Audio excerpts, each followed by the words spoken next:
mi smo se vozili 12 sati do Nizozemske. Jesi ti sad spravan sjest u auto i vozi se 12 sati do Nizozemske. Ja sam bio i pred princem Nizozemske, prezentirao ovo. Fora.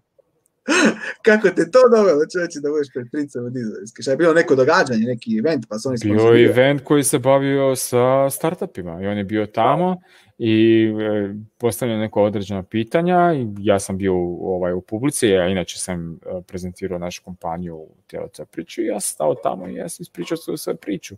Nakon toga sam imao 2-3 razgovora s nekim ljudima tamo.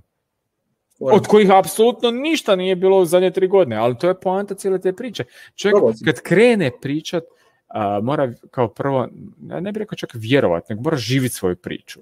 Am to tako reći. Znači, X-ray nije vjerovanje, znači nije to ono tam nešto postoji, to je ono što mi živimo svaki dan.